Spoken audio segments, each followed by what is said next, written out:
Hello everyone, welcome to CS Crux. Cyber security course में हम discussion कर रहे हैं डिफरेंट साइबर अटैक्स पर। इस वीडियो में हमें ज़ीरो डे अटैक पर बात करना है।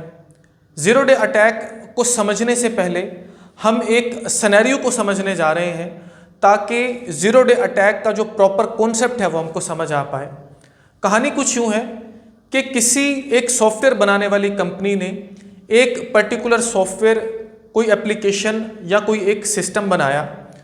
जब वो सॉफ्टवेयर बना रहे थे तो डेवलपमेंट के प्रोसेस में उस कंपनी का जो डेवलपर है उसकी किसी नाअहली की बेस पर या किसी भी पर्टिकुलर रीज़न की वजह से जो है उस सॉफ्टवेयर में मुख्तलिफ बग्स रह गए, कोई वल्नरेबिलिटी रह गई, कोई खामी या कोई कमज़ोरी रह गई।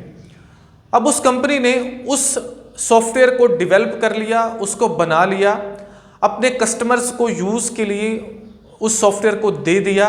कस्टमर्स जो हैं उस सॉफ्टवेयर को यूज़ कर रहे हैं, लेकिन जो कंपनी है, जो अब डेवलपर है उस सॉफ्टवेयर को बनाने वाला, उसको अब तक उस वल्नरेबिलिटी का कोई इल्म नहीं, कोई पता नहीं। अब ऐसा होता है कि उस वल्नरेबिलिटी का, उस खामी या बग का किसी अटैकर या किसी हैकर को उस सॉफ्टवेयर बनाने वाली कंपनी या उस डेवलपर से पहले पता चल जाता है। अब वो हैकर क्या करता है, उस वल्नरेबिलिटी की वजह से या उस वल्नरेबिलिटी की बेस पर कोई एक पर्टिकुलर कोड लिखता है, कोई एक मॉडल या कोई प्रैक्टिस यूज़ करते हुए उस सॉफ्टवेयर को हार्म करता है, वहाँ से डाटा को स्टील करता है या किसी ना किसी तरह से नुकसान पहुँचाने की कोशिश करता है। इस तरह के अटैक को ज़ीरो डे अटैक बोला जाता है। अब यहाँ पर जो अटैकर है उसको जो सॉफ्टवेयर या एप्लीकेशन में मौजूद वल्नरेबिलिटी है, जो खामी है, कमज़ोरी है, जो बग है, उसको पहले पता चल चुका है उस सॉफ्टवेयर बनाने वाली कंपनी से, उस सॉफ्टवेयर बनाने वाले डेवलपर से। अब हम इसकी जो प्रॉपर डेफिनेशन है उसकी तरफ चलते हैं। होपफुली कुछ ना कुछ अंदाज़ा आपको हुआ होगा। जो ज़ीरो डे अटैक है ये साइबर सिक्योरिटी का एक ख़तरनाक अटैक है।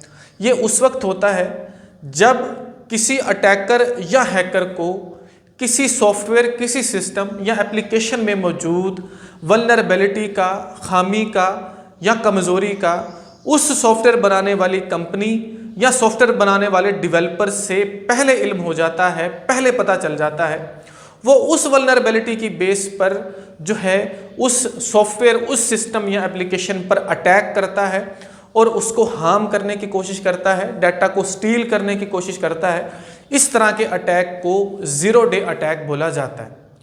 अब इस अटैक का नाम ज़ीरो डे अटैक क्यों है, इसको हमें थोड़ा सा समझना है। इस अटैक का नाम ज़ीरो डे अटैक इस वजह से है क्योंकि इस अटैक से बचने के लिए उस पर्टिकुलर सॉफ्टवेयर बनाने वाली कंपनी या डेवलपर के पास 0 डेज होते हैं।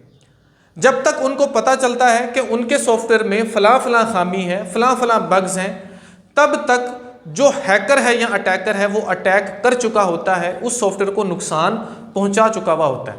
इसलिए इसको ज़ीरो डे अटैक बोलते हैं। अब ऐसा है कि हमको ज़ीरो डे अटैक का जो टाइम लाइन है उसको थोड़ा सा समझना है। कॉलेज यूनिवर्सिटी के एग्ज़ाम में ये जो क्वेश्चन है ज़ीरो डे अटैक, ये बार बार पूछा जाता है। तो जब आप वहाँ पर आंसर करोगे इस क्वेश्चन को, आपने ज़ीरो डे अटैक जो है उसकी टाइम लाइन को ज़रूर मेंशन करना है, या इसको हम ज़ीरो डे जो अटैक है उसका लाइफ साइकिल या साइकिल भी बोल सकते हैं।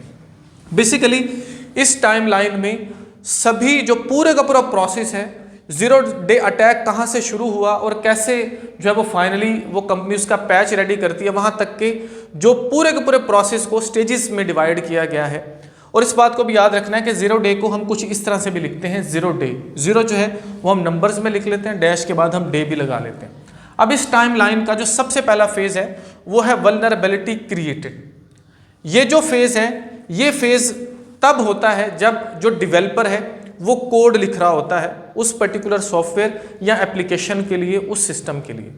जब वो कोड लिख रहा था तो कोई भी उसकी रीज़न हो सकती है, वो उस डेवलपर की नाअहली हो सकती है, किसी और जो पर्सनल है उसका आप बोल सकते हो कि गैर जिम्मेदाराना जो है वो कोई उसका काम हो सकता है, जिसकी बेस पर जो है उस सॉफ्टवेयर में, उस एप्लीकेशन में बग्स रह जाते हैं, उसमें कुछ खामियां कमजोरियां रह जाती हैं, उसको हम बोलते हैं जी वल्नरेबिलिटी क्रिएटेड। ठीक है, ये सबसे पहला या सबसे पहली स्टेज है। उसके बाद है जी डिस्कवर्ड बाय अटैकर। अब जब वो सॉफ्टवेयर लॉन्च कर दिया गया, कस्टमर्स उसको यूज कर रहे हैं, तो उसके बाद जो अटैकर है वो उस पर्टिकुलर वल्नरेबिलिटी या उस खामी कमजोरी को वो ढूंढ लेता है।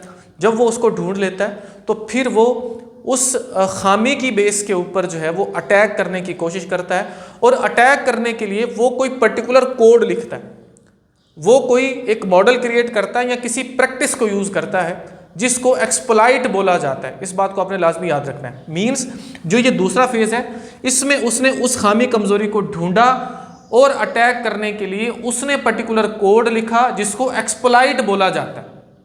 ठीक है जी, और इस तरह के जो कोड्स हैं वो डार्क वेब पर जो है वो लाखों डॉलर्स में सेल भी होते हैं, ये भी आपको पता होना चाहिए। और अगला जो फेज है इस टाइमलाइन का वो है अटैक लॉन्च्ड। अब जो अटैकर है वो एक्सप्लॉइट क्रिएट कर चुका है, उसने उस एक्सप्लॉइट को जो है वो रन करना है, चलाना है, और जो सॉफ्टवेयर है, जो एप्लीकेशन है, उसको नुकसान पहुंचाना है।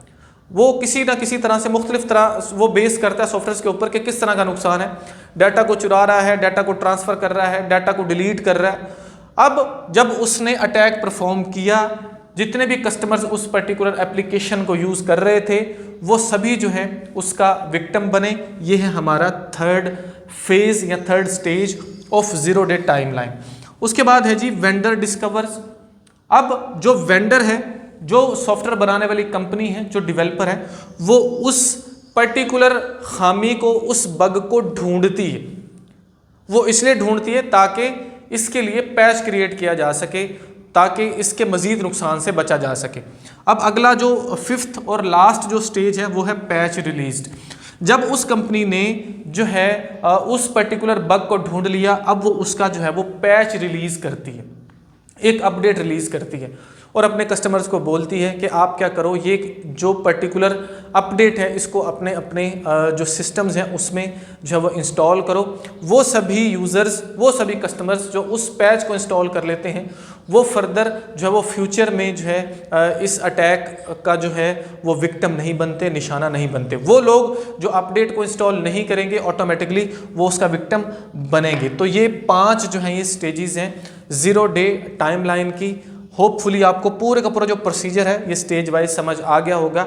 उसके बाद हमको बात करना है कुछ की टर्मिनोलॉजीज़ पर। अब ऐसा है कि 3 तरह की टर्मिनोलॉजीज़ हैं जिनको यूज़ किया जाता है फॉर ज़ीरो डे अटैक, जबकि ऐसा नहीं है। इन तीनों ही के मीनिंग डिफरेंट हैं, उनको हमें देखना है। सबसे पहले नंबर पर है ज़ीरो डे वल्नरेबिलिटी, दूसरे नंबर पर है ज़ीरो डे एक्सप्लॉइट और तीसरे नंबर पर है ज़ीरो डे अटैक। इन तीनों ही टर्म्स को मोस्टली लोग यूज़ करते हैं फॉर ज़ीरो डे अटैक, लेकिन इन तीनों ही के जो मीनिंग है, जो डेफिनेशन है वो डिफरेंट है। इसको थोड़ा सा समझिए। तो सबसे पहले नंबर पर है ज़ीरो डे वल्नरेबिलिटी। बेसिकली ये वो पर्टिकुलर बग है, वो खामी है, वल्नरेबिलिटी है जो उस सॉफ्टवेयर या उस एप्लीकेशन में मौजूद है, जिसकी वजह से वो सॉफ्टवेयर जो है वो इस ज़ीरो डे अटैक का निशाना बनता है। उसको हम बोलते हैं zero day vulnerability. Vulnerability basically बोला जाता है किसी खामी को, कमज़ोरी को, जो मैं बार बार वर्ड यूज़ कर रहा हूँ। उसके बाद है ज़ीरो डे एक्सप्लॉइट। अब ज़ीरो डे एक्सप्लॉइट जो है ये वो कोड है, ये वो प्रैक्टिस है या वो मॉडल है जो अटैकर ने क्रिएट किया उस पर्टिकुलर वल्नरेबिलिटी का फ़ायदा उठाने के लिए। ठीक है जी, उस कोड को हम बोलते हैं जी ज़ीरो डे एक्सप्लॉइट। तो आपने ये टर्म यूज़ करनी है फॉर एक्सप्लॉइट या उस पर्टिकुलर कोड के लिए। उसके बाद है ज़ीरो डे अटैक। बेसिकली ये है ज़ीरो डे अटैक जिसकी हम बात कर रहे हैं, जहाँ पर जो अटैकर है वो उस एक्सप्लॉइट को यूज़ करते हुए जो है उस वल्नरेबिलिटी का फ़ायदा उठाते हुए अटैक करता है और सॉफ्टवेयर को, सिस्टम्स को, एप्लीकेशंस को नुकसान पहुंचाता है। तो ये 3 टर्म्स हैं जो मोस्टली बार बार यूज़ होती हैं, लेकिन इसके डिफरेंस का किसी को भी पता नहीं है। आपको इसका पता होना चाहिए। जहाँ पर वल्नरेबिलिटीज़ को यूज़ करना है वहाँ पर आपने ज़ीरो डे वल्नरेबिलिटी को यूज़ करना है, जहाँ पर एक्सप्लॉइट को यूज़ करना है वहाँ पर इसको, और ज़ीरो डे अटैक जहाँ पर यूज़ करना है आपने इसको वहाँ पर ही यूज़ करना है, बोलते हुए, लिखते हुए। होपफुली जो कॉन्सेप्ट है वो आपको समझ आया होगा, लेकिन जो है वो क्विट करने से पहले इस बात को लाजमी याद रखिए कि ये जो अटैक है ये बहुत ख़तरनाक है, क्योंकि इस तरह के अटैक में जो एंटीवायरसेस हैं वो भी फेल हो जाते हैं, उनको जो है वो पता नहीं चल रहा होता, ये कोई वायरस या वर्म होता नहीं है। तो इसमें इसको बचने के लिए जो है वो डिफरेंट तरह के टूल्स यूज़ होते हैं, जहाँ पर सॉफ्टवेयर्स के बिहेवियर्स को जो है वो देखा जाता है। तो होपफुली जो कॉन्सेप्ट है वो आपको समझ आया होगा। वीडियो अगर आपके लिए हेल्पफुल है तो प्लीज़ वीडियो को लाइक ज़रूर कीजिए और वीडियो को दूसरे स्टूडेंट्स के साथ, टीचर्स के साथ शेयर ज़रूर कीजिए। मिलते हैं नेक्स्ट वीडियो में। Thank you so much.